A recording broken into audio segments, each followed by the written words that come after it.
ทุกคนเข้าใจคำว่าแล้วก็เห็นตามความเป็นจริงว่าสิ่งทั้งหลายทั้งปวงเบิดทุกอย่างว่าต้นไม้ภูเขาดินฟ้าอากาศฤดูกาลต่างๆคนสัตว์มีความเกิดขึ้นเป็นธรรมดาแล้วก็มีความแตกดับเสื่อมสลายตายไปเป็นธรรมดาถ้าทุกคนเข้าใจแค่คำนี้จึงคำว่าไม่ควรเข้าไปยึดมั่นถือมั่นใช่ไหมความสุดโต่งหมายถึงความจากใดกว่ามูจากรวยกว่ามูจากมีอำนาจข่มเหงมูนี่มันก็ถอยลงมาทันตัวถ้าทุกคนเข้าใจคำนี้เด้สิ่งทั้งหลายทั้งปวงมีความเกิดขึ้นเป็นธรรมดามีความแตกดับเป็นธรรมดาอันบุคคลทั้งหลายไม่ควรเข้าไปยึดมั่นถือมั่นนี่ไงมันก็สิฟังเข้าใจกันตัวว่าคนเฮามันเกิดมาแค่หากินซ้ำตายนึงงั้นบ่ล่ะสิ่งที่จำเป็นสำคัญที่สุดในชีวิตมนุษย์ทั้งหลายอาหารยารักษาโรคเครื่องนุ่งห่มที่อยู่อาศัยแต่เรียงตามลำดับจริงๆเกิดเป็นมนุษย์นะอาหารยารักอาหารที่อยู่อาศัยเครื่องนุ่งห่มยารักษาโรคเท่านี้นึงเด้มันต้องมีอยู่ไม่กินเป็นบ่มีเครื่องนุ่งห่มกับทางตะกี้คนก็มีเสื้อผ้าใส่ดอกเนาะ ก็กินไปซ้ำตายคือเก่าอยู่ว่าต้องไปเว้าถึงพุทธกาลหรือเนิ่นนานเป็นเอาแค่100 ปีขึ้นหลังบางเผ่าบางจำพวกคนยังบ่มีเสื้อผ้าใส่อยู่นี่ไหมเอาแค่100 ปีนี่ก็ได้หน้าแล้วก็หากินไปซ้ำตายเทียบอย่างหนึ่งคือสัตว์เนาะแต่สัตว์มันก็ไม่ได้นุ่งเสื้อผ้าเด้เนาะมันก็ปลาหำบนตัวอยู่เด้ล่ะ นั่นว่าล่ะมันก็หากินไปซ้ำตายเรื่อยๆล่ะเท่านั้นนึงไหมถ้าเฮาเข้าใจ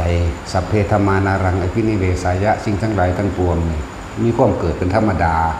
มีความแตกดับเป็นธรรมดาอันบุคคลทั้งหลายไม่ควรเข้าไปยึดมั่นถือมั่นเฮาก็สิเข้าใจคำว่ามัชฌิมาปฏิปทาแปลว่า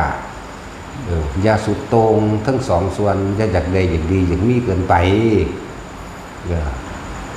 หาอยู่หากินแค่สืบไปวันๆแล้วมันก็สิฟังว่าสัตว์โลกมนุษย์ทั้งหลายเป็นสัตว์สังคมการอยู่ร่วมกันก็ต้องอาศัยเมตตากรุณามุทิตาและอุเบกขามีหยังก็พึ่งพาซึ่งกันและกันสงสารกันคนเฮาบ่มีผู้ใดอยากให้ผู้ใดมารังแกมาทำลายเรื่องหลักสิ่งหลักของเองบ่ข่มเหงของเองดอกเมื่อเฮาเข้าใจตัวนี้เฮาก็เพื่อแผ่ซึ่งกันและกันกับหมู่มนุษย์ทั้งหลายแล้วเฮาเป็นสัตว์สังคมอยู่ร่วมกันมีหยังก็แบ่งปันกันแต่ว่าอันนี้มันบ่เข้าใจเรื่องว่าแค่หากินซ้ำตายหรือว่าสิ่งทั้งหลายทั้งปวงบ่มีหยังจีรังจังยืนจังยางดอกอันนี้มันเข้าใจว่าจีรังจังยืนมันจึงบืนใส่กันมันจึงรังแกข่มเหงกันเอาเปรียบกันเข็นฆ่าทำร้ายและทำลายกันให้ผู้ใดผู้หนึ่งเสียหายเพื่อจักได้มาซึ่งตัณหาแห่งตนความอยากของตนบำรุงบำเรออารมณ์ของตนเองมันจะบำรุงไปหอดใสมันก็ตายคือกันนั่นแหละเนาะสั้นแล้ว นั่นแหละที่เพิ่นแสดงออกมาเนี่ยถ้าเข้าใจคำนี้แล้วค่อนผ่อนคลายในความยึดมั่นถือมั่นในทรัพย์สมบัติยึดมั่นถือมั่นในว่าบ้านกูของกูตระกูลกูมีไหมไม่ได้อีหยังกับของกูบ่ได้เนาะบ่ได้รังแกตระกูลกูบ่ได้เมื่อดูถูกตระกูลกูเนาะตระกูลพ่อตระกูลแม่ย่นลงมาบัดนี้ลูกพ่อลูกแม่ย่นลงมาแล้วเหลือกูตัวกูนั่นแหละบัดนี้มันสั่นแล้วเพราะว่ามันบ่ฟัง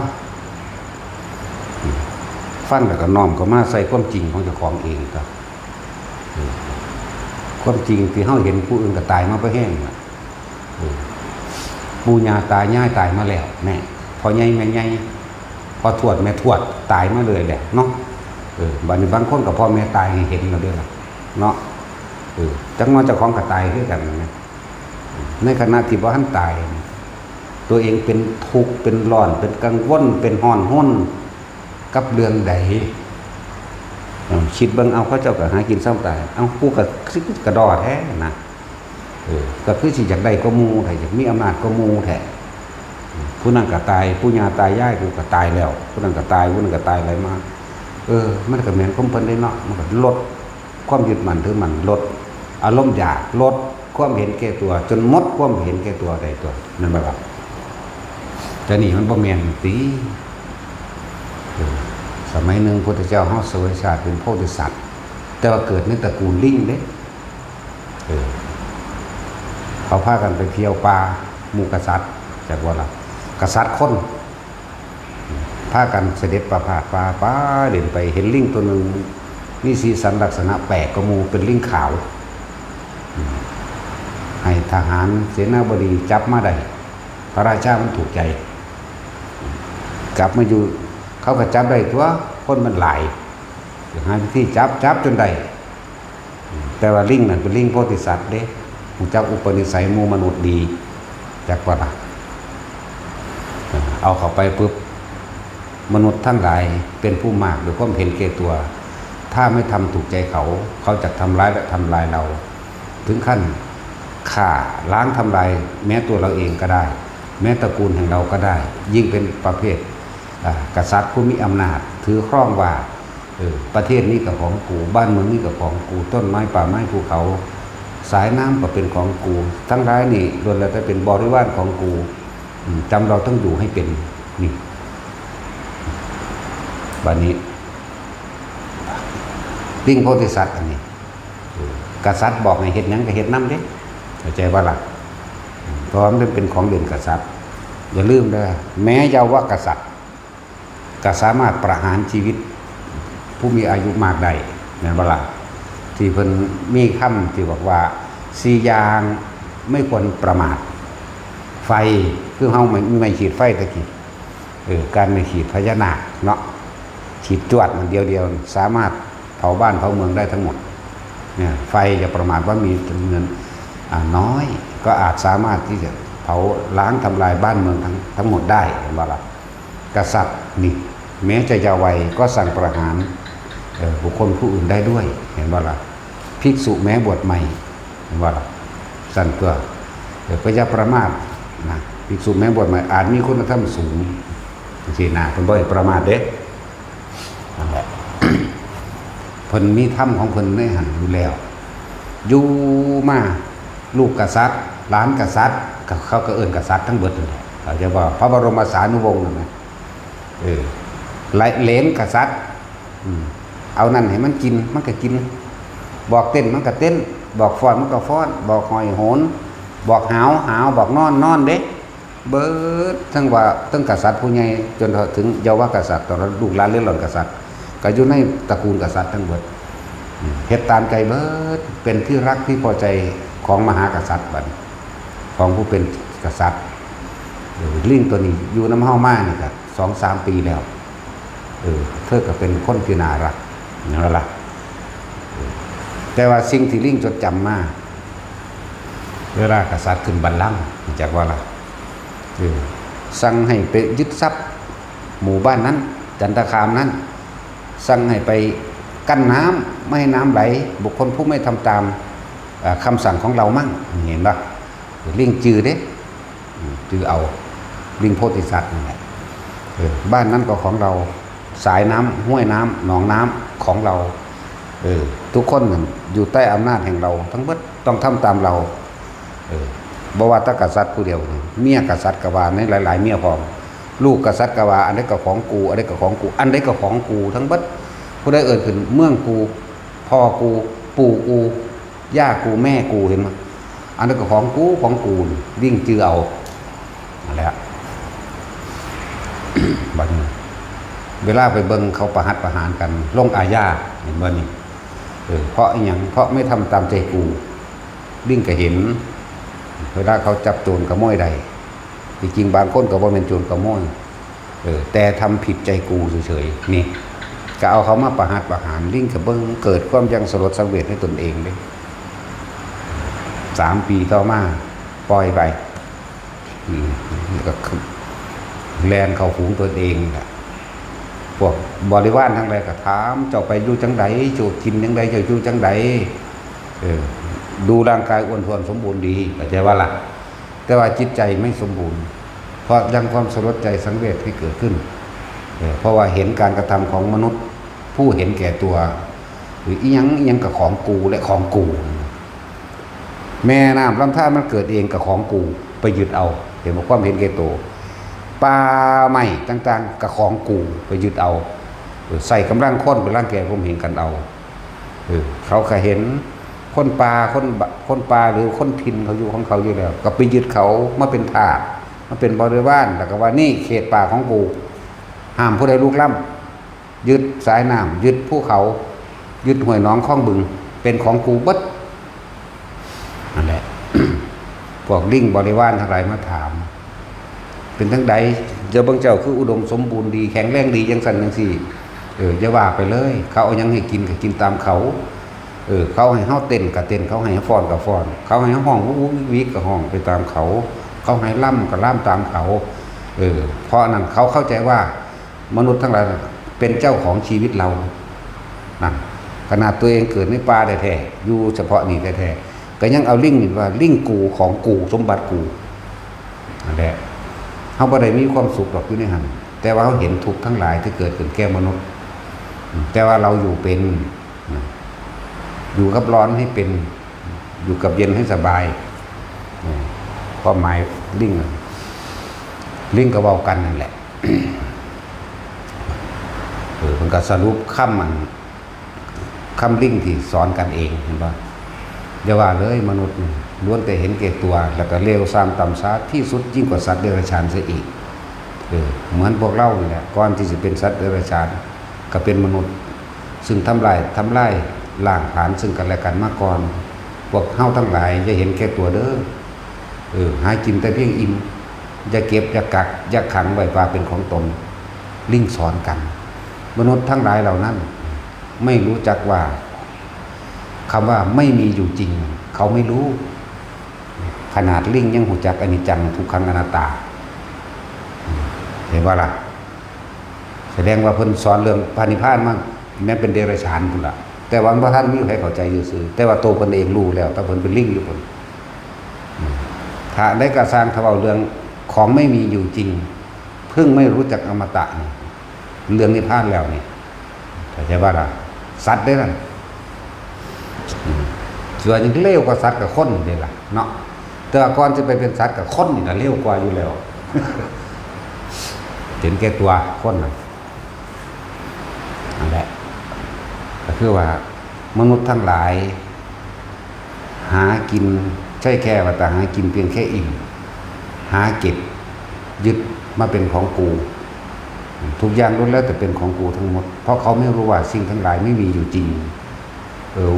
มันเป็นธรรมดาเด้ลิงเลยนี่เบาจากวันลึกซึ้งเขายังอยู่เด้อเขาไม่รู้ว่าสิ่งทั้งหลายทั้งปวงนั้นไม่มีอยู่จริงเขาว่าไม่รู้ว่าสิ่งทั้งหลายนั้นมีความเกิดและเพื่อเปลี่ยนแปลงและแตกดับสูญสลายเป็นธรรมดาเขาไม่รู้เพิ่นเตือนในฝูงลิงด้วยกันเอง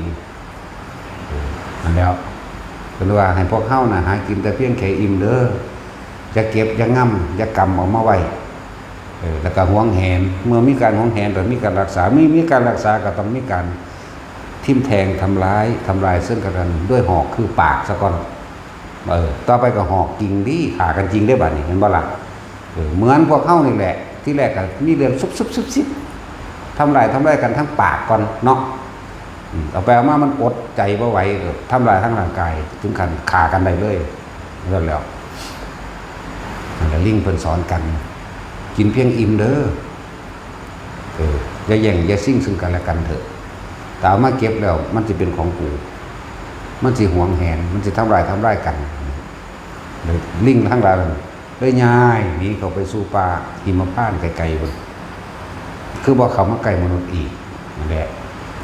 เพิ่นแนะนำจังสอนหมู่พวกบริวารของเพิ่นเองลิงสอนอนิจจังทุกขังอนัตตาใดลิงสอนคำว่ามนุษย์ทั้งหลายไม่รู้ความเปลี่ยนแปลงมนุษย์ทั้งหลายไม่รู้ว่าสิ่งทั้งหลายทั้งปวงไม่มีอยู่จริงนิพพานเลยผู้ใดเข้าใจจุดนี้ได้นะจักว่าล่ะคือ คือบ่กลับมาเกิดอีกบ่อยากได้หยังอีกคือบ่เข้าไปยึดมันถือมันในสิ่งทั้งหลายทั้งปวงแต่ว่าชีวิตมันมีอยู่ตอนนี้แค่หากินหาอยู่ไปโดยบ่ทำร้ายเบียดเบียนให้ผู้ใดผู้หนึ่งเสียชีวิตและทรัพย์สินตลอดทั้งมนุษย์และอมนุษย์ทั้งหลายสบายแล้วจักว่ามันปลอดภัยแล้วใจนี่บ่กังวลแล้วบ่มีความกังวลบ่ไผสิมาตีมาฆ่ามาทำลายพอเฮาบ่ไปฆ่าไปทำลายไปอันแล้วขนาดลิงยังสอนแบบนี้ได้นะอันเด้อ ลิงกว่าโพธิสัตว์มันประกาศโพธิญาณแต่ว่าล่ะหนทางสู่ความสำเร็จหนทางสู่ความสำเร็จคือหลุดพ้นออกจากวัฏสงสารนี่ว่าโพธิญาณนะอันเดียวญาณะแปลว่ารู้โพธิก็คือความสงบร่มเย็นสุขใดที่สู่ความสงบบ่มีดอกมันบ่ความสงบนี่แปลออกไปปราศจากความคิดนึกความอยากได้อะไรอยากเป็นนี่ละโพธิญาณจากว่าล่ะสั้นเลยหลายขนาดเพิ่นเป็นสัตว์เดรัจฉานแท้ๆผมก็ยังสามารถรู้อันนี้ได้เนาะว่าแต่เรื่องสัตว์เลยที่เพิ่นนั่นก็ได้ตัวเรื่องความเสียสละแม้นพญากวางทอง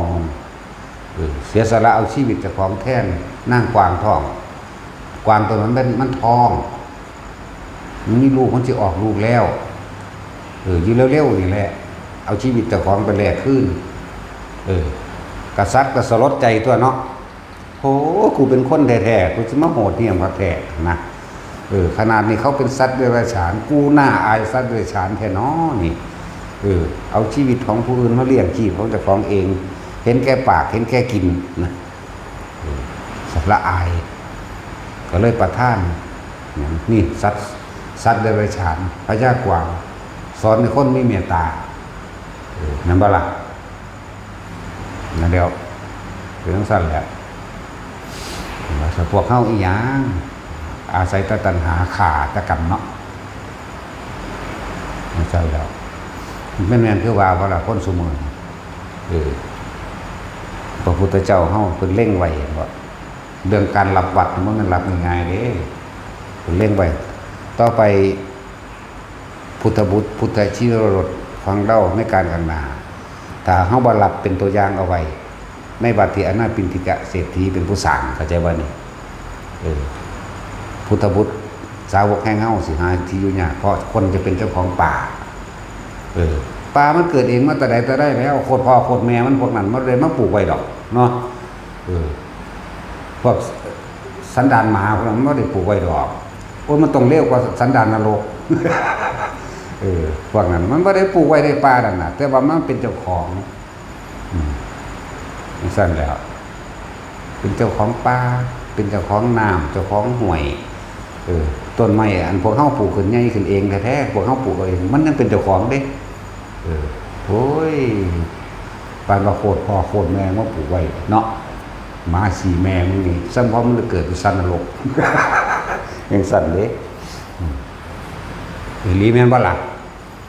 เฮาเว้าเลยตรงๆเลยกรมป่าไม้หยังก็สร้างวรรณอุทยานหยังก็สร้างเว้าให้ตรงๆเลยนี่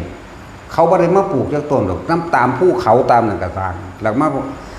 จัดกันขึ้นมาเป็นกฎหมายขึ้นมาแล้วชาวบ้านจริงๆนั่นไปตัดเอานั่นแค่สร้างบ้านพอได้อยู่แม่นบ่แต่ว่าพวกเขาน่ะทำกฎหมายว่าสัมปทานแม่นบ่ล่ะมันเฝ้าไว้ขายเนาะเอาถ้าว่าบ่แม่นให้กูตายโดดถ้ามันแม่นให้สู้ตายเบิดเอาแม่พ่อกับแม่มึงปลูกไว้อยู่บ่มึงคือหาก็เกิดหนึ่งเนาะจังเกิดด้วยเขาเจ็บใจจักบ่ให้มันเจ็บใจทุรนทุรายสั่นแหละบ่มียังพูดรถส่งเป็น20 คัน30 คันไหลลำ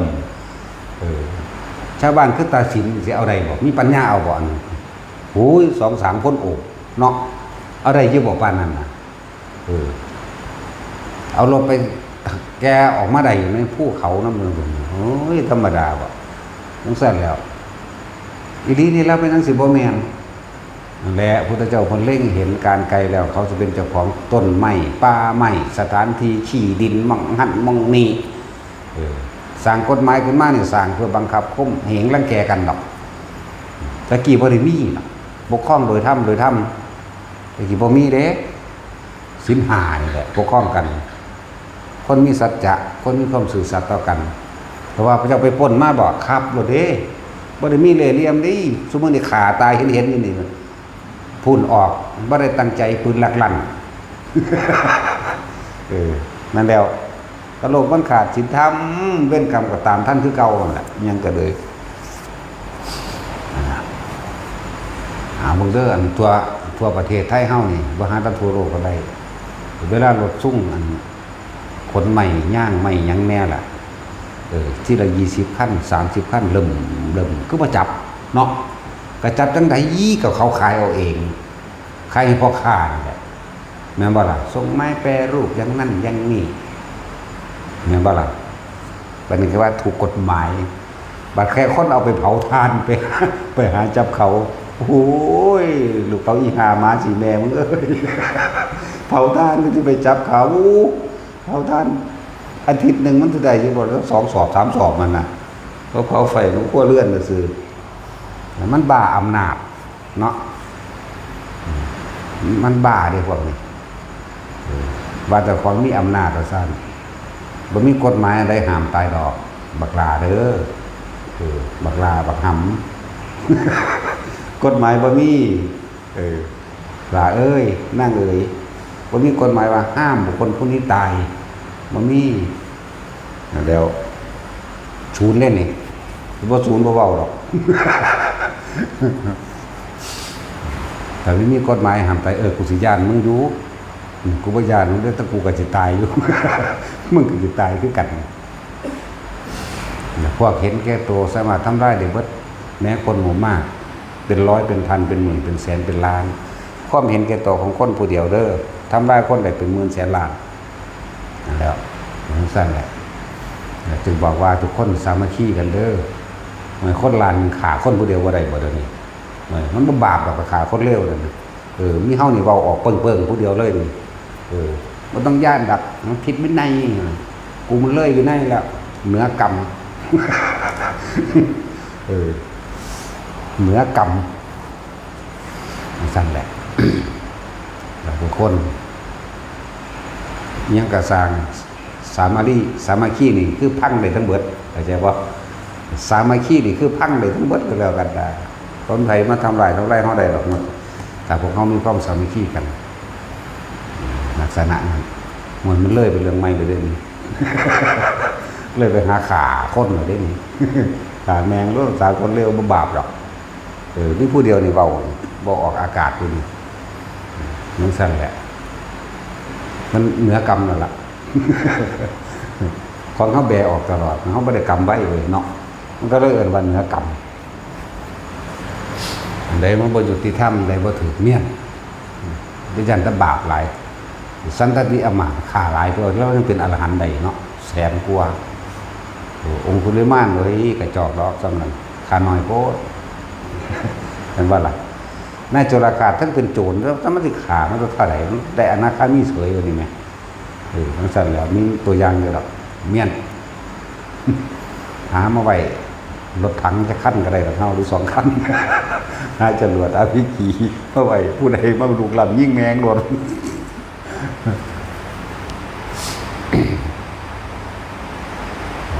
ความเห็นแก่ตัวของคน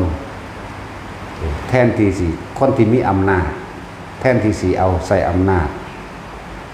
ใส่หน้าที่ใส่การงานเป็นไปในทางที่สร้างสรรค์และมีประโยชน์ใจบ้านให้มันออกจากจิตใจของเจ้าของหรือพาคนพัฒนาทั้งด้านจิตใจกับเข้าไปพัฒนาวัดว่าอารามสถานที่โรงเรียนโรงพยาบาลหรืออบรมศีลธรรมยังก็ว่าไปตัวเนาะให้พาไปจังซี่หรือมีโครงการนั้นนี่สักส่วนกันไปทำบุญหรือช่วยเหลือน้ำท่วมหรือบุคคลทุกข์ยากเพราะว่าสิข้าราชการส่วนใดก็สร้างสามารถทำได้ทั้งเบิดแต่คือว่าแล้วว่าใจเนาะใจที่เห็นแก่ตัวซอยไผว่าได้ใจที่เห็นแก่ตัวนี่เห็นแก่ตัวอวดอ้างอำนาจว่าตัวเองมีอำนาจเฮ็ดบ่ได้คนพวกนี้เพราะว่าอัตตาตัวตนความเห็นแก่ตัวขวางไว้เบิดคือมีแต่สิเอาเปรียบอย่างเดียว แต่ว่าถ้าคนมีจิตใจเอื้อเฟื้อโดยในตัวของมันเองยศถาบรรดาศักดิ์และตำแหน่งนั้นได้ใส่ที่เป็นประโยชน์ได้มากที่สุดประโยชน์นี้เป็นประโยชน์กับผู้คนหมู่มากพร้อมนะครับ จักจูงจักชวนกันนะออกเงินกันซื้อรถโรงพยาบาลให้สถานีอนามัยมันมีกันหน้าเฮาก็พากันเฮ็ดดีเนาะหรือจักจูงจักชวนสร้างวัดสร้างว่าก็ว่าไปซื้อรถโรงพยาบาลสร้างโรงเรียนก็เฮ็ดไปเนาะไปทั้งสี่เด้ตั้งมันทั้งสิเป็นอันนี้ใส่อำนาจอาคมเหงผู้บริสุทธิ์มีจากหัวมีทางเหมือนกล่าวว่าคำว่าผู้บริสุทธิ์อยู่แล้วท่านตัวภาษาคนนอนน้ำเมียอยู่เลี้ยงลูกอยู่เนาะยังทรงหวัดรถอยู่ดีว่าดีดีกว่าย่อสอท่านเบิดปวดกันนั่นแหละความเห็นแก่ตัวในทุกอย่างขาพระพุทธเจ้าก็ได้ขาพระอรหันต์ก็ได้ขาพ่อแม่เจ้าของก็ได้ยุ่งยงคนแตกแยกก็ได้เด้อยุ่งยงสงแตกแยกก็ได้เด้อความเห็นแก่ตัวทุกอย่างมันก็มีมากอยู่แล้วเลยสิเทวทัตพยายามทำลายพระพุทธเจ้าแม้บางภพบางศาสตร์เห็นไหมเทวทัตเกิดเป็นคนพระพุทธเจ้าห้องเกิดเป็นลิงเขาไปลบกันในระหว่างเมืองพาราณสีกับเมืองอีกเมืองหนึ่งไปลบกันบัดนี้เทวทัตหนีทับย่านตายบักฮานั่นเห็นไหมย่านตายหนีทับออกมามานอนสลบอยู่ลิงตัวนี้หาแนวมาให้กินเกิดกำลังแล้วหาแนวไม่กินหาน้ำไม่กินมันตกหลุมความเด้ตกคือไปตกหลุมความได้นี่ขึ้นบ่ได้ยิ่งตัวนี้สัตว์เครือไม้ลงไปให้ปีนขึ้นมาได้ปีนขึ้นมาได้เพิ่นกับเบิดแห้งคือกันลิงกับเบิดแห้งคือกันแต่ว่าเทวทำมันนั่น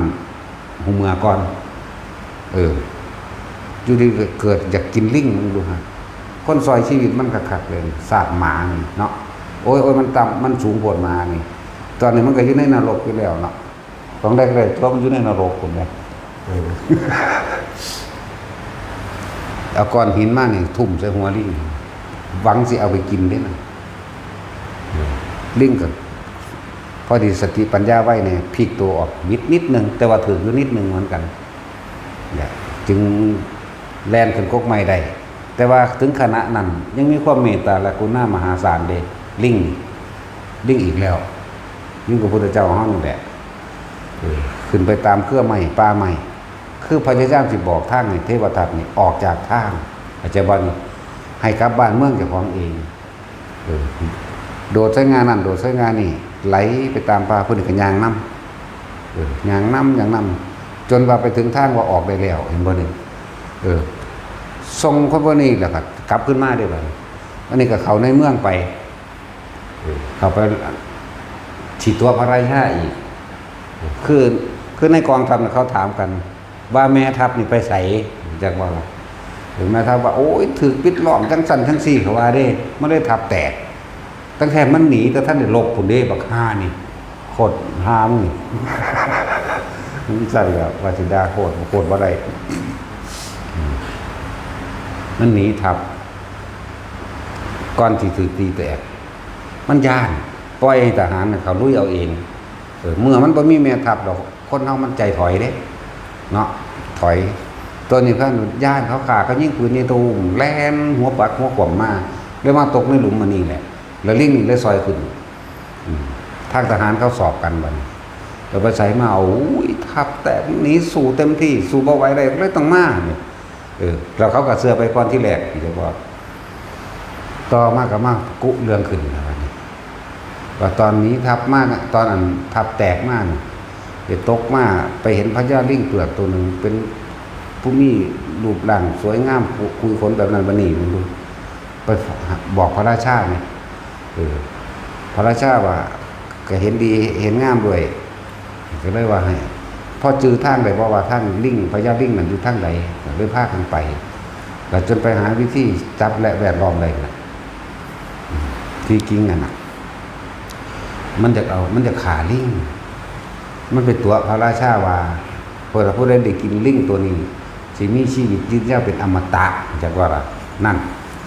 พระราชาตอนแรกกับปัญญาอ่อนก็คือกันนั่นแล้วก็พ่อเพิ่นนั่นแหละ ตอนนั้นก็ดีแต่สมัยนี้เป็นพ่อเพิ่นจักว่าล่ะแต่ว่าสมัยนั้นบ่แม่นนํจนจับพญาลิงอันนี้ได้ เมื่อจับได้แล้วเขาก็เอาไปทำความสะอาดมันมีกลิ่นหอมว่าเขาสิกินนั่นแหละความหมายเขานั่นในตอนนั้นนะบำรุงเลี้ยงเขาย่างดีลิงอันนั้นก็คือสิเว้าภาษามนุษย์ได้อยู่นั่นแหละบอกตะคำว่าเก็บไม้ลอยน้ำขึ้นมาดีกว่าช่วยเหลือคนอกตัญญูเว้าอยู่จังซั่นเก็บไม้ลอยน้ำขึ้นมาดีกว่าช่วยเหลือคนอกตัญญูนะบอกไปอยู่มาเรื่อย7 มื้อ8 มื้อเขาสงสัยได้แล้วก็กษัตริย์สงสัยเป็นหยังคือเว้าตะคำนี้นะเก็บไม้ลอยน้ำขึ้นมาดีกว่าช่วยเหลือคนอกตัญญูก็เลยว่าพระเจ้าท่านว่านอนมันมีความหมายว่าจังใดก็เลยเว้าเรื่องเล่าต่างๆนี่เรื่องเล่าที่ว่านี่เทวทัตนี่หนีทัพมาแต่ที่แรกเดี๋ยวมาตกในหลุมเบิดกำลังผู้ข่านี่หาผลหมากหลากไม้ทิ่มลงไปให้กินซอยเหลือขึ้นมาแล้วลากเอาไม้ลงลากไม้ลากลงไปเพื่อให้ไต่ขึ้นจากหลุมให้ได้ผู้ข่าก็เบิดกำลังก็เลยแอบเสือบลับไปนิดนึงแต่ว่าเห็นคนคนอื่นใส่ก้อนหินทุ่มหัวก็เลยพลิกหนีได้ท่านก็เลยมีความหมายว่าเก็บไม้ลอยน้ำขึ้นมาดีกว่าช่วยเหลือคนอกตัญญูและผู้นี้บ่แม่นทับแตกแต่ว่าหนีทับปล่อยให้ทับแตกกษัตริย์รู้เรื่องที่นั่นสั้นแล้วกล่าวนำมาถามที่มาบังคับเอาที่ปานนั้นยังสิขีดตัวอยู่เขาก็สอบล่องแม่ทัพนายกองต่างๆที่หนีชีวิตรอดมาบัดนี้มันทางนี้ผู้เห็นสั่งพวกผู้ขาลุยแล้วตะของขันแลนหนีนั่นตัวว่าได้ที่จำนวนโดยหลักฐานกับพยานพร้อมผู้นี้เห็นก็เห็นผู้นั้นก็เห็นผู้นั้นก็เห็นผู้เขาหลอดมาหนีว่าได้กษัตริย์เอาไปฆ่าซ้ำตัดข้อเสียประจานตัวนั่นแหละกรรมที่เขาแกล้งกับพวกที่สัตว์พวกสัตว์ลิงเด้อโอ้ลิง2 ศาสตร์หรือจะบอกมานี่เนาะ บอกจะเป็นสัตว์ก็ได้ทั่วนั่นแหละแล้วเพิ่นก็สั่งสอนแสดงธรรมเด้สั่งสอนแสดงธรรมให้กับกษัตริย์เด้ความเห็นแก่โตวอาจสามารถแต่คนพวกนี้นี่หมายถึงในความเห็นแก่ตัวขนาดคนที่ช่วยชีวิตชุบชีวิตเอาไว้ขึ้นมาแท้ๆก็ยังอาจสามารถจะเอาชีวิตของผู้เขามากินแบบโกหกทำให้ผู้อื่นเดือดร้อนวุ่นวายไปด้วยคือโกหกพระราชานี่ว่าถ้าได้กินเนื้อของข้าพเจ้าจะมีอายุยืนเป็นอมตะตัวข้าพเจ้าเองก็ตายแล้วคนที่กินฉะนั้นเราจะไม่ตายดีนะแม่นบ่ล่ะตัวข้าพเจ้าเองก็ตายฉะนั้นแล้วผู้ที่กินจะไม่ตายทุกอย่างในโลกนี้ไม่จีรังยั่งยืนทุกอย่างในโลกนี้ล้วนแล้วแต่มีความแตกดับเป็นธรรมดานี่ก็ลิงแสดงธรรมอีกกษัตริย์สำนึกได้คือกันปึ๊บแบบนี้เป็นนี่เลยยกเมืองให้ลิงข้อง70,000แต่ลิงคนบ่เอาหรอกอันนี้บ่สมควรแก่เราผู้เป็นสัตว์เดรัจฉานสมควรแก่พระราชาขอประทานราชวังและเมืองนี้ขึ้นแห่ทรงไปตัวบัดนี้แล้วปกครองโดยธรรมมาเลยก็ได้ธรรมมาจากลิงตัวนี้เลยจังซั่นครับขนาดสัตว์เดรัจฉานก็ยังรู้เหมือนกันกับเรื่องของนกยุงนั่นแหละแต่กี่สมัยนี้มันอายุยืนได้ก็กินเนาะคนพยายามขานกยุงอยู่จนถึง7 ชั่วอยู่คนก็ยังบ่อาจสามารถขาได้แต่ว่าโดยฤทธิ์แห่งกามนายพรานอย่างละมันชื่อว่าอะไรล่ะตาโปนนี่ บักตาแดงนี่ล่ะเอานกยุงหน่อยตัวเมียไปเลี้ยงไว้ใหญ่แต่ฟ้อนล่ำให้คือฝึกฟ้อนล่ำให้จังซั่นแหละตามธรรมดาแล้วเขาก็เว้าไปนั่นแหละสร้างที่บ่ฟังควรสร้างเวลาตกมันด้วยกามราคะเกิดขึ้น แรงใดจะเสมอด้วยแรงกามไม่มีเห็นบ่คนเฮาขากันแต่ก็เพราะว่าเรื่องกามตัวแย่งผัวแย่งเมียนี่ขาได้เบิดเด้เนาะ ขนาดสร้างอยู่ในอำนาจของนายควานช้างช้างที่ไม่กลัวขอเป็นเพราะอะไรเพราะแรงกามเพราะเป็นแรงกรรมกามเวลามันตกมันย่านยังอยู่บ่ล่ะมันฟังอยู่บ่ล่ะนั่นแหละเขาก็เลยเอานกยุ่งไปเลี้ยงไงฟอนล่ำเป็นแล้วเดินทางไปปกติแล้วนกยุ่งนั่น ก่อนที่ออกหากินตอนเช้าบินขึ้นสู่ปลายไม้ที่ตัวเองนอนนั่นแหละทำความเคารพนอบน้อมก็คือว่าอุเทจจันจักกุมารเอกราชาเนี่ยพระที่เป็นพระราชาองค์เดียวที่ให้แสงสว่างเองก็ว่าไปแต่ว่ามันลงตบท้ายด้วยนามตุพุทธนังนามตุโพธิยาปกป้องคุ้มครองของเองนะคือการระลึกถึงเอานกยุ่งคือไปคิดถึงพระพุทธเจ้าได้หรือแม้ว่าสัตว์พอเข้านี่มันเป็นอะไรก็นึกว่าไรแม้ว่าสัตว์แต่สินเคยนึกถึงอยู่ว่านามทุอุปเจ้าดูได้สำนั้นก็ดีดักว่าตาสินคือจังหอยยังมือจักน้ำสางว่าคนรุ่นใหม่จักก็บุกเนาะเห็นตะมือในน้อยนึงได้อันวิทย์นรกมากนั่นในน้อยซ้ำนี่แหละจำไว้จะกันสำนันหนึ่งเลยจะเข้าใจได้ว่าจะถึงไปสวรรค์นี่นาคือจังเขาเกาะอันนี้นานี่เห็นตะมือในน้อยซ้ำนี่แหละแม่นไผนอนนะคือเป็นมือค้นหรือบ่แม่นค้นนอนนะขนาดนั้นเด้อและได้นกยุ่งอายุถึง700 ปีตอนเช้าจะบินขึ้นไปนามตุพุทธนังนามตุโพธิยานโมพุทธนังนโมมุติยาทุกเช้าและก่อนนอนก็เหมือนกันที่เฮายินเสียงของแง้วแง้วนั่นน่ะนั่นแหละเขาก็ทำความนอบน้อมพระพุทธเจ้าเหมือนกันทุกมือเฮ็ดจังซั่นบัดนายพรานมันฉลาดเด้มันหูจักแรงใดที่จะเสมอด้วยแรงแห่งกรรมไม่มี ขนาดสร้างตกมั่นแท้ๆก็ยังไปอยู่ในอำนาจของขอเนาะทรัพย์ปานใดมันก็ว่าเก็บเด้ถ้ามันได้กินตัวเมียล่ะมันสั่นก็นั่นแหละเวลามันติดสัตว์ย่านไผอยู่บ่ล่ะหมากับหมาเถอะนะเนาะเห็นบ่ฆ่าโป่งกันน้ำทางเลย เถอะนะมันบ่ได้ย่านเด้ไปกวนมันแม่ตอนมาพัดได้เชิงถามมันฆ่าโป่งแล้วใครแน่จักว่าล่ะมันกัดคนเด้เอาแม่ลองเบิ่งแม่จะฆ่าโป่งบ่แล้วพวกนั้น จักกระดักวันเกิดหมามาหลายคนมันหลายศาสตร์ออกไปก็ดี นั่นแหละในมือหนึ่งนายพรานมันเดินทางไปถึงแล้วก่อนที่นกยุ่งสิบินขึ้นทำความนอบน้อมดวงอาทิตย์แต่ก่อนใส่สัจจะนั่นแหละดวงอาทิตย์ก็เลยต่อมาก็มาใส่ความระลึกถึงนามตุพุทธนังนามตุโพธิยาแต่ว่าสมมุติว่าพวกนี้6 โมงเช้าต้องบินขึ้นสู่ไปไม่ละห้องแง่วๆบ่อันทั้งนี้เอานกยุ่งมาล่ำไปตั้งตี5พี่ล่ำไปดิหัวใจราคะเกิดขึ้นที่ความดำกฤษณาเกิดขึ้นปิดบังปัญญาอันที่เคยกระทำมาเกิดความวันไหวในเสียงนกยุ่งอันนั้นมันก็เจิดลงมาหาเขาที่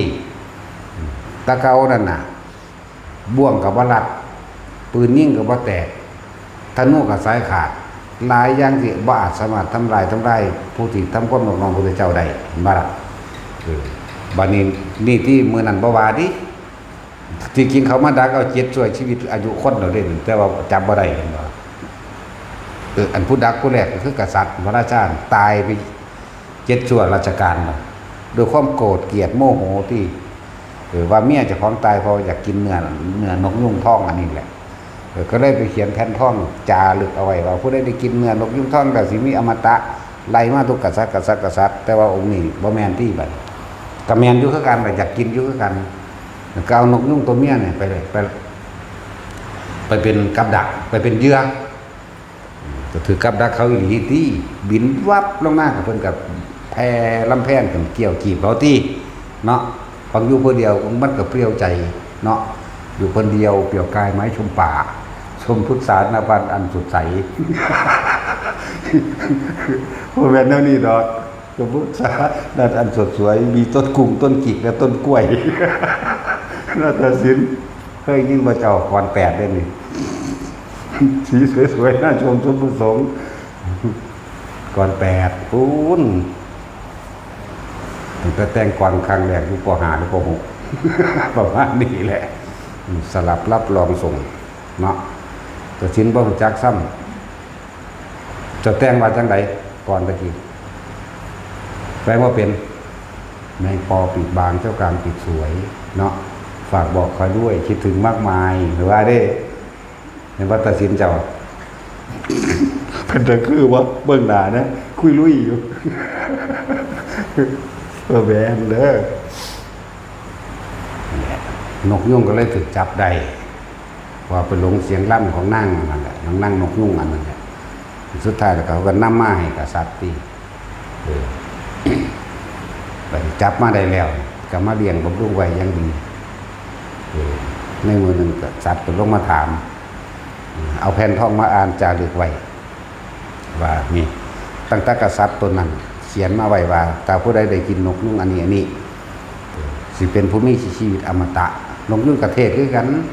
ตัวผู้ขายเองก็ต้องตายคนกินเป็นหนังสิว่าตายเนี่ยบ้าล่ะนั่นแหละนกยุ่งก็เลยเบาในลำลึกถึงในอดีตศาสตร์การก่อนหนูฟังนกยุ่งระลึกชาติได้ยังว่าล่ะสมัยเกินการก้อนนั้นตัวเฮาเองก็เกิดเป็นกษัตริย์ของเมืองนี้และเป็นผู้ตั้งเมืองพระราชสีแห่งนี้โดยซ้ำไปลบล่าขาฟันมาจนเกิดมาเป็นคนตั้งสัตว์ได้นี่ถ้าเพราะเสือว่ามียังเป็นคติตัวอย่างเป็นเครื่องอุปกรณ์ยืนยันหรือว่าเป็นพยานหลักฐานใดรถขั้นที่ขี่ไปลบในสมัยนั้นจมอยู่ในกองน้ำอันนี้เห็นบ่ล่ะเขาก็ไปวิทย์ขึ้นมาก็มีอีหลีซื้อว่าจังสี่ซื้อว่าจังสี่สลักไว้สลักไว้ในพระขันมั่งสลักไว้ในยังรถม้านั่นแหละมั่งก็เริ่มมีความเชื่อแล้วแต่ว่าด้วยกรรมอันนึงก็เลยให้ไปเกิดไปเป็นนกยุ่งนะครับเพราะการปกครองเมืองตะกี้กับบ่ได้อยู่ในทัศปิฎราชธรรมนกยุ่งแสดงธรรมแสดงทัศปิฎราชธรรมกับกษัตริย์เรียกว่าล่ะแต่ก็เว้าหลายอย่างขึ้นชื่อว่าความเป็นอมตะในโลกนี้บ่มีจักอันจักอย่างชีวิตของมนุษย์ทั้งหลายบ่หาความจริงดังยืนบ่ได้แม้ตัวเราเองผู้เป็นนกยุงในขณะนี้เป็นต้นตระกูลจะชื่อว่าเป็นปู่ของท่านโดยซ้ำไปเบิ้งธรรมดาว่ะแล้วเลือกสร้างให้พวกกษัตริย์ถึง7อายุคนนะ7ชั่วอายุคนเด่นแต่ว่านกยุ่งนั่นยังบ่ทันตายอยู่พวกนี้ตายไปแล้ว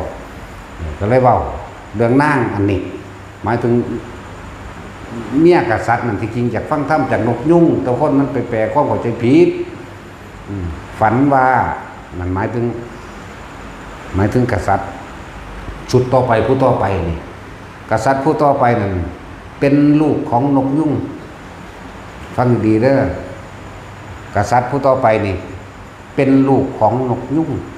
เจ้าบ้านนี่นกยุ่งตะกี้เป็นคนสร้างบ้านแปลงเมืองมาเรียบร้อยก็ยกอันนี้ให้ลูกชายตัวเองก็ตายก็ไปเกิดเป็นนกยุ่งนั่นแหละนี่คนเว้าว่าจังซี่ลักษณะนั้น เรื่องกรรมบางอย่างเรื่องไปเกิดเป็นนกยุ่งคนก็วางซี่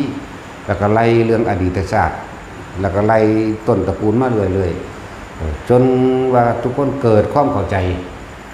เพราะว่าไปเบิ่งพยานหลักฐานอย่างต่างๆรถคันนั้นรถม้า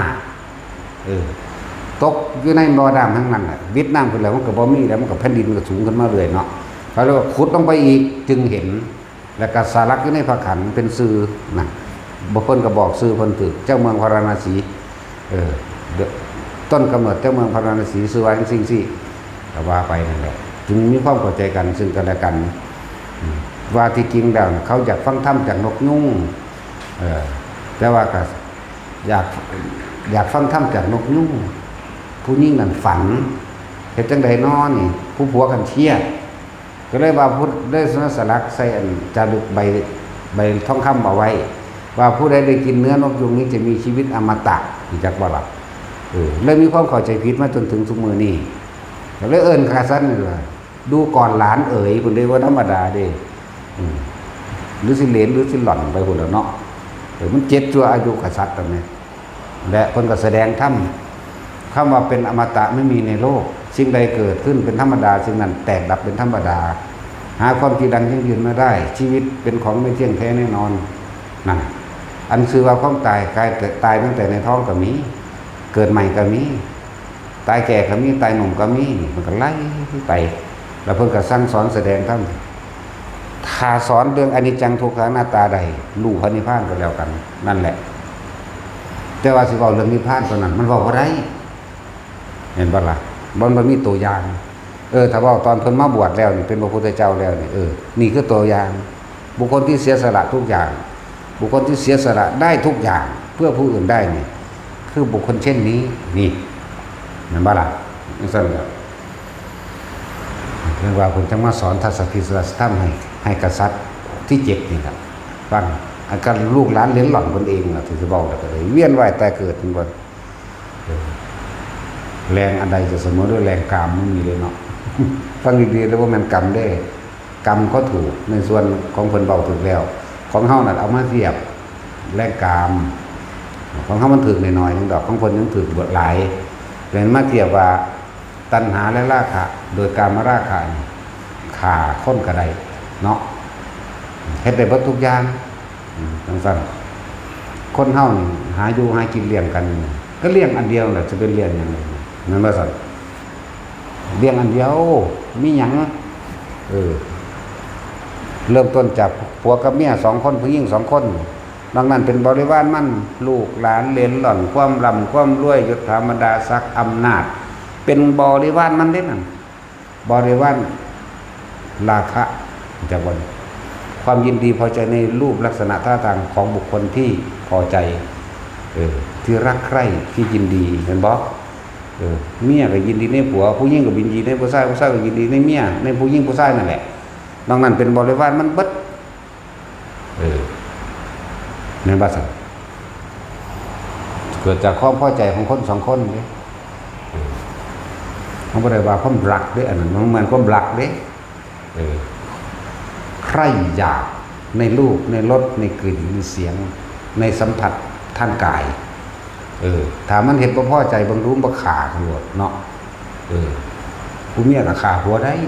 ผู้ผัวก็ขาเมียได้ลองเบิ่งแม่บ่แม่นความรักเด้พวกนั้น บ่ได้คือพระพุทธเจ้าเด้รักเหมือนกันแต่คนละรักแล้วบ่ล่ะบ่ซั่นเพิ่นเอิ้นว่ากามคุณคนเฮาที่มันเฮ็ดอีหยังนำกันกับกามนั่นแหละมันสิเป็นแม่มันหยังเนาะแม่นบ่ซั่นโอ้ยว่าศูนย์ขึ้นแล้วบัดนี้เป็นเรื่องของกามนี่เอาของ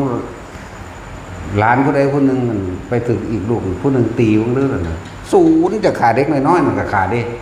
นี่แหละบริวารแห่งกามนะแม่นบ่ล่ะเด็กน้อยกับเด็กน้อยผิดกัน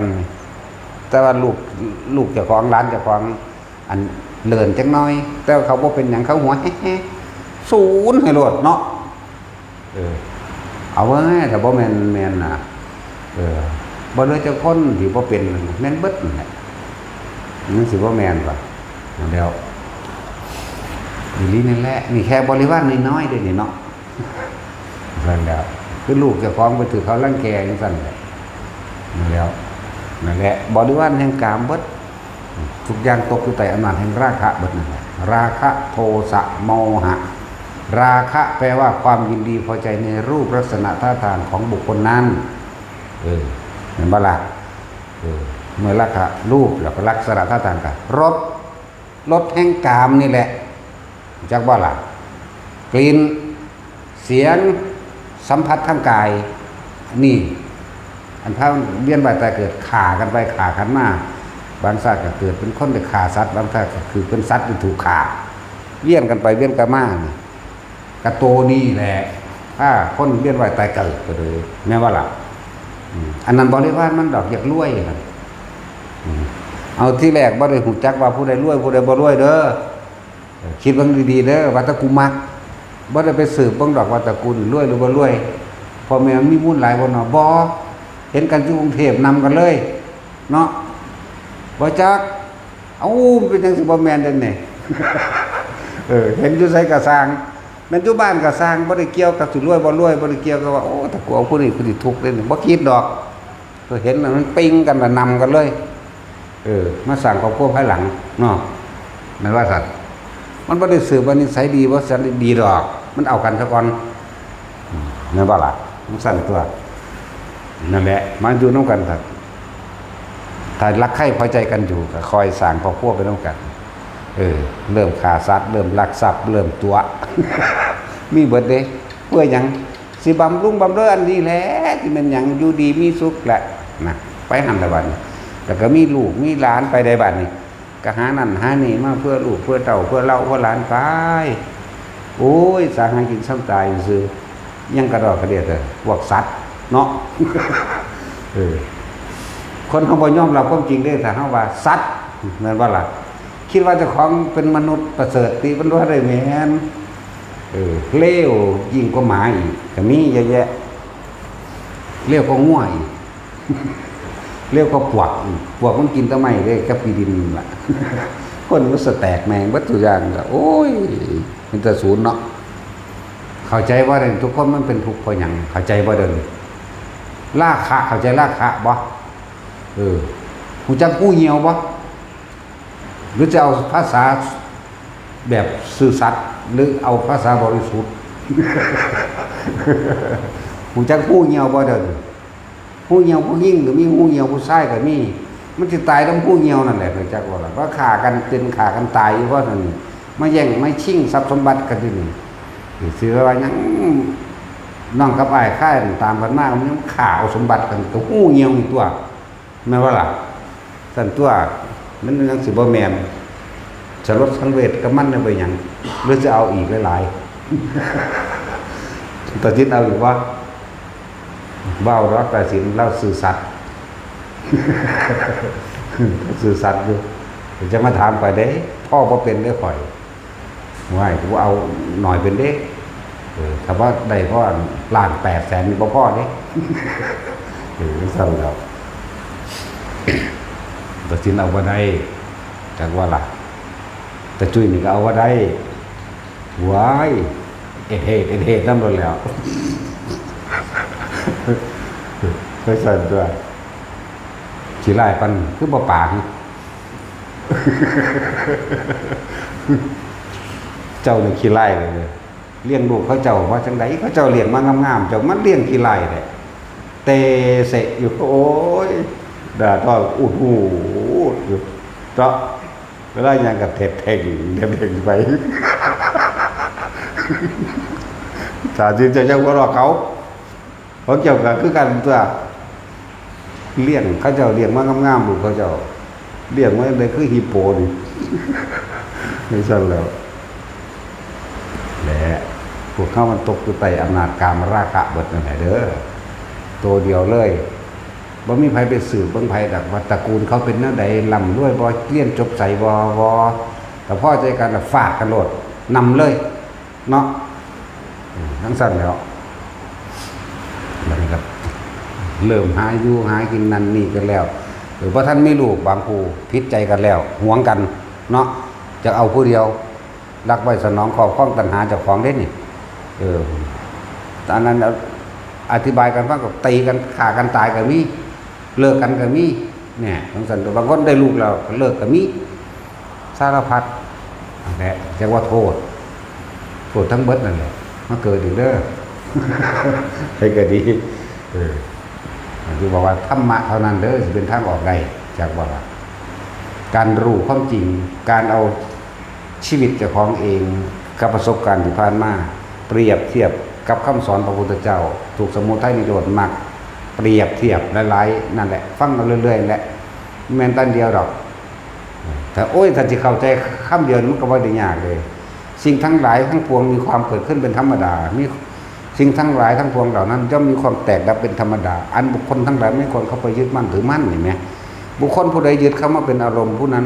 ย่อมอยู่กับทุกข์จมอยู่กับกองทุกข์กองไฟคือราคะไฟคือโทสะไฟคือโมหะลุ่มหลงแล้วเมาเวียนว่ายตายเกิดทุกแค่นี้นึงได้ทั้งสั้นแล้วนั่นแหละเอาสรุปเรื่องนกยุ่งมา นกยุ่งเมื่อสั่งสอนแสดงธรรม กับพระราชาแล้วก็ขึ้นสู่ภูเขาแห่งตนเท่านั้นแหละส่วนพระราชาก็อยู่ห้องลึกบ้านของเมืองโดยทัศพิษราชธรรมก็เข้าใจดีแล้วแนวนั้นนะ แต่จังหวะมันมีที่มาหลายๆอย่างเป็นนั่นคือให้ทองละมัดผูอย่าลืมทองมามัดผูเด้อ ไปก็ดีมันบ่ได้หาก็เกิดขึ้นได้เรื่องนึงมันเกิดขึ้นมานานแล้วนั่นแหละอันนี้ก็เรื่องโพธิสัตว์ที่เป็นสัตว์เนาะเป็นปลาดุกมื้อนั้นแล้วโอ้ว่าเป็นตะเลียตูนเป็นปลาดุกเป็นกระต่ายเป็นเว้นไว้ถ้าสัตว์ที่น้อยลงไปกว่านกกระจาบนกกระจาบนั่นแหละเนาะน้อยลงไปกว่านั้นเพราะเป็นใหญ่ที่สุดก็คือช้างแต่ประเภทปลาเป็นปลาเข็งปลาหมอมันบอกเหมือนว่าปลานังก็เลี้ยนสูงมาเห็นหนางงอย่าง ใหญ่สุดในตัวปลาก็คือเป็นปลาฉลามถ้าเป็นปลาบ้านก็เป็นบางสัตว์พระอานนท์เป็นปลาบ้านไปบักไงปากขึ้นกินสัตว์เล็กสัตว์น้อยเขาเป็นที่เราเป็นหมื่นเป็นแสนบ่อิ่มบ่พอแต่ว่าพระพุทธเจ้าเขานี่เป็นปลาฉลามนำไปสอนอยากบอกสอนเอาปลานี่หรอกยาฆ่าสัตว์อดเอาใจกับตายเถอะคอยเปลี่ยนภพชาติจะเป็นมนุษย์นะก็หูจักนี่ปลาฉลามไหมจันแล้ว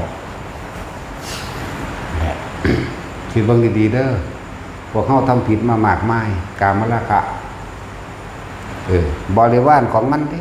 ระวังเริ่มสองคนระวังผู้หญิงกับผู้ชายมาพ่อใจกันนี่ว่าล่ะผสมพันธุ์กันซะบัดเนาะจากรวยอยากมียศถาบรรดาศักดิ์อยากมีอำนาจอยากมีเครื่องอำนวยความสะดวกสบาย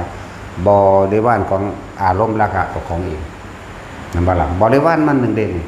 ได้ลูกได้หลานมาบริวารมันเด่นแล้วก็ความมัวเมาโอ้แห่งสะอ่อนนี่บูดทั้งคักหลานมันกำลังตุ้งหนุ่งอยู่ว่ะ ปากมันก็เป็นตาสั่งเลยว่าจินตนาการดูอีหยังก็ถือแกไปเบิดสมว่าอุ้มหลานอยู่นั่นรถนิพพานมากกูญาติมันอุ้มหลานแลนหนีรถนิพพาน มันบ่ถิ่มเลยมันบ่ได้ถิ่มหลานขึ้นนิพพานได้อุ้มแลนหนีรถนิพพาน เหมือนว่าซั่นยายเกี่ยวก็คือกันอีนั่นอีโนอีเนะเยอะอันนี้พ่อมันกันนั่นแหละเนาะลองเอาเขาไปใส่กันบัดนี้สิสะอ่อนของไผของมันเด้ของกูจักว่ายายเกี่ยวกับสิสะออนหลานเจ้าของอีนี่ก็สิสะออนลูกหลานเจ้าของกันเองโอ้ยตุกติ๊กตุกติ๊กว่าได้เนาะพอดีรถนิพพานมา2 คนผู้หุ่มลูกหนีรถนิพพานหนีไผหนีมันบ่กล้าขึ้นดอกเห็นบ่เอาอีหลีเป็นจังสิบ่แม่นดอกเด้ไผที่ถิ่มแล้วว่าเด้บ่ลงมึงก็ไปเกิดมึงเขาตัวอย่างหยังเนาะโยมันต้องใจเดียวขนาดนั้นเด้อเพราะได้ว่าตาพวกนี้วิลูกน้อยๆแล้วเนาะบอกว่าตาคอดบอกว่าอัน